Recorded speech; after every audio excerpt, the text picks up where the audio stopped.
Hello students, welcome to Digi Lessons from the house of नवांकुर। बच्चों, आज हम पढ़ेंगे कक्षा 6 विषय गणित अध्याय 10 क्षेत्रमिति भाग 2। प्रश्नावली 10.3। प्रश्न नंबर 1, उन आयतों का क्षेत्रफल ज्ञात कीजिए जिनकी भुजाएं नीचे दी गई हैं। ए दिया है 3 सेंटीमीटर और 4 सेंटीमीटर। अभी हम 10.1 में आयत का परिमाप, वर्ग का परिमाप और वर्ग का भुजा निकालना सीख चुके हैं। अब इसमें हम क्षेत्रफल निकालना देखेंगे। तो जैसे कि पूछा गया है कि आयत का क्षेत्रफल का सूत्र क्या होता है, बराबर लंबाई गुणा चौड़ाई। 3 सेंटीमीटर गुणा 4 सेंटीमीटर बराबर हो जाएगा 12 वर्ग सेंटीमीटर। क्षेत्रफल को हम वर्ग सेंटीमीटर लिखते हैं। फिर बी दिया है 12 मीटर और 21 मीटर। इसमें भी हमें आयत का क्षेत्रफल निकालना है, लंबाई गुणा चौड़ाई। 12 मीटर गुणा 21 मीटर बराबर हो जाएगा 252 वर्ग मीटर। सी दिया है 2 किलोमीटर और 3 किलोमीटर। तो आयत का क्षेत्रफल बराबर लंबाई गुणा चौड़ाई, 2 किलोमीटर गुणा 3 किलोमीटर बराबर 6 किलोमीटर वर्ग या वर्ग किलोमीटर। डी 2 मीटर और 70 सेंटीमीटर। आयत का क्षेत्रफल बराबर लंबाई गुणा चौड़ाई। अब इसमें आपको एक अंतर दिख रहा होगा कि अभी तक हमने 3 सवाल किए, उनमें सभी की जो माप लंबाई और चौड़ाई या तो मीटर में थी या सेंटीमीटर में या किलोमीटर में, लेकिन इसमें एक मीटर में है और एक सेंटीमीटर है। तो पहले हम सेंटीमीटर को मीटर में बदल लेंगे। तो हम 70 में 100 का भाग लगा देंगे, क्योंकि 1 सेंटीमीटर बराबर हो जाएगा 1/100 मीटर। तो 70 सेंटीमीटर बराबर हो जाएगा 1/100, यानी 70/100।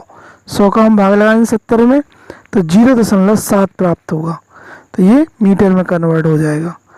फिर हम इसका गुणा करेंगे तो ये हो जाएगा आपका 1.4 वर्ग मीटर।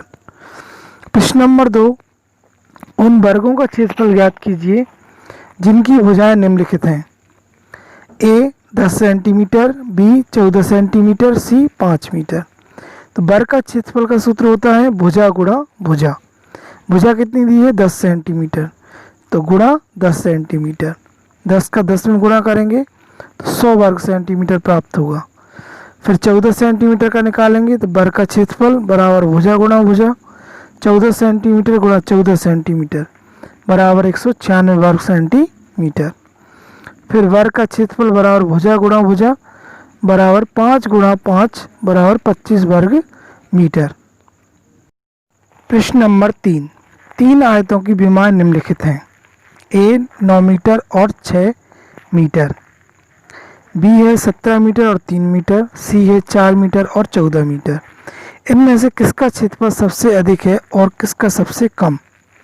तो पहले के निकालते हैं हम। आयत का क्षेत्रफल बराबर लंबाई गुणा चौड़ाई, 9 मीटर गुणा 6 मीटर बराबर 54 वर्ग मीटर।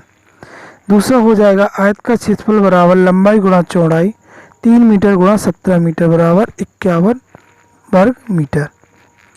तीसरा हो जाएगा आयत का क्षेत्रफल बराबर लंबाई गुणा चौड़ाई, 4 मीटर गुणा 14 मीटर, तो 14 चौको 56 वर्ग मीटर।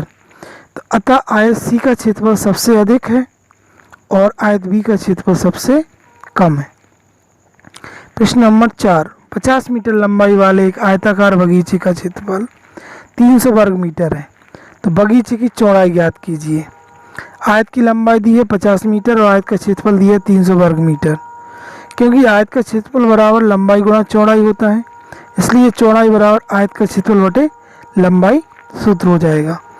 तो आयत का क्षेत्रफल हो जाएगा 300 और बटे में लंबाई 50। 50 का 300 हम भाग लगा देंगे तो 6 मीटर। बगीचे की चौड़ाई 6 मीटर है। प्रश्न नंबर 5, 500 मीटर लंबाई तथा 200 मीटर चौड़ाई वाले एक आयताकार भूखंड पर 8 रुपये प्रति 100 वर्ग मीटर की दर से टाइल लगने का व्यय ज्ञात कीजिए। भूखंड की लंबाई बराबर 500 मीटर, चौड़ाई बराबर 200 मीटर। आयताकार भूखंड का क्षेत्रफल लंबाई गुणा चौड़ाई, तो 500 मीटर लंबाई और चौड़ाई कितनी है 200 मीटर। इन दोनों का गुणा करेंगे तो आ जाएगा आपका 1 लाख वर्ग मीटर। अब 100 वर्ग मीटर भूखंड पर टाइल लगवाने का व्यय है 8 रुपये। तो 1 लाख वर्ग मीटर भूखंड पर टाइल लगवाने का व्यय हो जाएगा 8 गुणा 1 लाख बटे में 100। 100 से 100 काट देंगे, क्या बचेगा 1000 गुणा 8, तो कितना आ जाएगा 8000 रुपये। प्रश्न नंबर 6, एक मेज के ऊपरी पृष्ठ की माप 2 मीटर गुणा 1 मीटर 50 सेंटीमीटर है। तो मेज का क्षेत्रफल वर्ग मीटर में ज्ञात कीजिए। मेज की लंबाई 2 मीटर, मेज की चौड़ाई 1 मीटर 50 सेंटीमीटर बराबर 1.50 मीटर। मेज का क्षेत्रफल लंबाई गुणा चौड़ाई, तो 2 मीटर गुणा 1.50 मीटर, तो यह जाएगा आपका 3.0। तो दशमलव के बाद 0 का कोई अर्थ नहीं होता, तो यहाँ आ जाएगा सिर्फ 3 वर्ग मीटर। प्रश्न नंबर 7, एक कमरे की लंबाई 4 मीटर तथा चौड़ाई 3 मीटर 50 सेंटीमीटर है।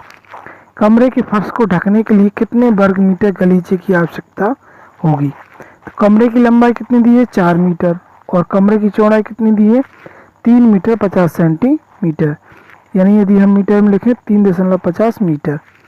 आवश्यक गलीचे का क्षेत्रफल लंबाई गुणा चौड़ाई, तो 4 गुणा 3.50, यह जाएगा आपका 140, यानी 1400 आएगा, तो 14.00। तो दशमलव के बाद के अंक हट जाएंगे, तो 14 वर्ग मीटर आंसर आ जाएगा। प्रश्न नंबर 8, एक फर्श की लंबाई 5 मीटर तथा चौड़ाई 4 मीटर है। 3 मीटर भुजा वाले एक वर्गाकार गलीचे को फर्श पर बिछाया गया है। तो फर्श के उस भाग का क्षेत्रफल ज्ञात कीजिए जिस पर गलीचा नहीं बिछा है। तो फर्श की लंबाई कितनी है 5 मीटर तथा चौड़ाई कितनी है 4 मीटर। तो फर्श का क्षेत्रफल लंबाई गुणा चौड़ाई, तो 5 मीटर गुणा 4 मीटर, 5 चौको 20 वर्ग मीटर। फिर हम देखते हैं वर्गाकार गलीचे की भुजा बराबर 3 मीटर।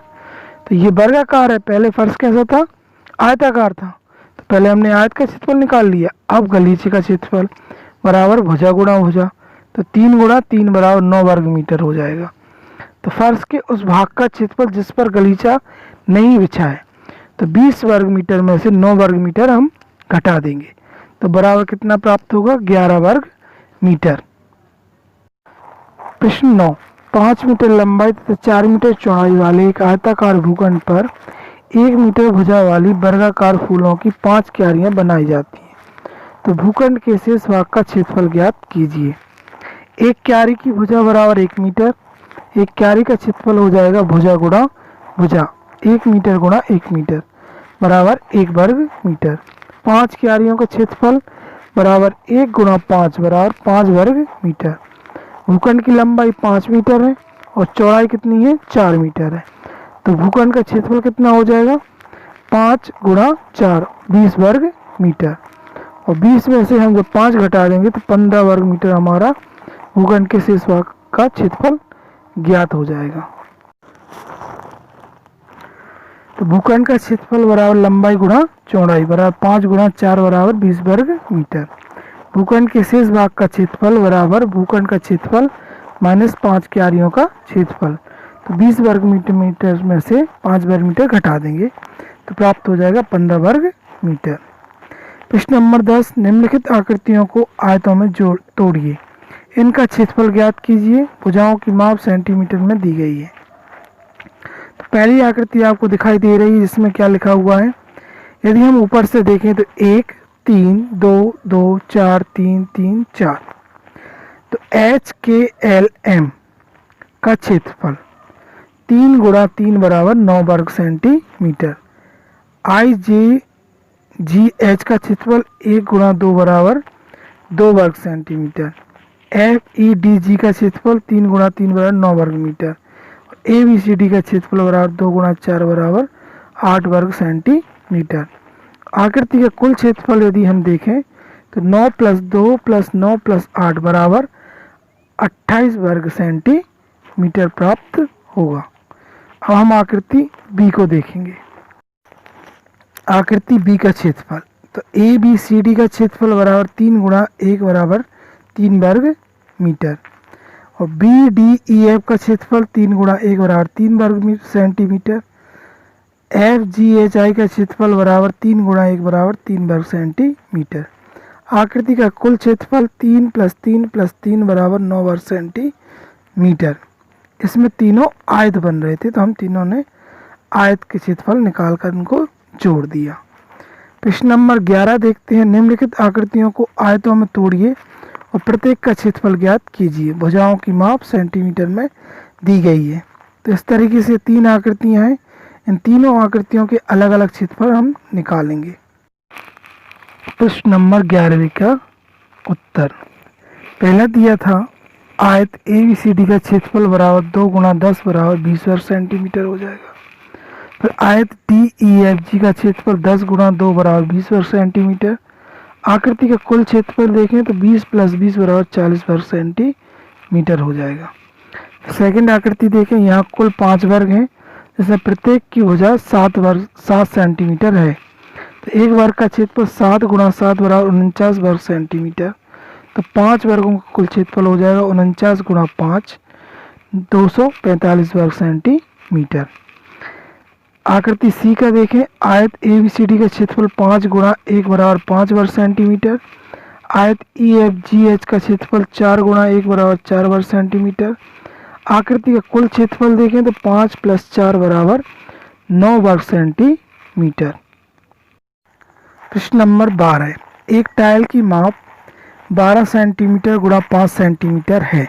एक क्षेत्र को पूर्णतः ढकने के लिए ऐसी कितनी टाइलों की आवश्यकता होगी जिसकी लंबाई और चौड़ाई क्रमशः ए में 100 सेंटीमीटर और 144 सेंटीमीटर, बी में 70 सेंटीमीटर और 36 सेंटीमीटर। तो पहले हम ए का निकालते हैं।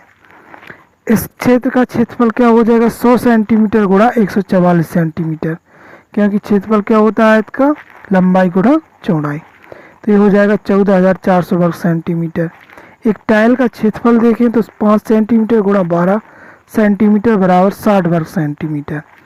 टाइलों की संख्या निकालेंगे तो क्षेत्र का क्षेत्रफल बटे एक टाइल का क्षेत्रफल लिखेंगे 14,400 बटे 60। जब हम 60 का भाग लगाएंगे तो हमें प्राप्त होगा 240। अतः क्षेत्र को पूर्णतः ढकने के लिए कुल 240 टाइलों की आवश्यकता होगी।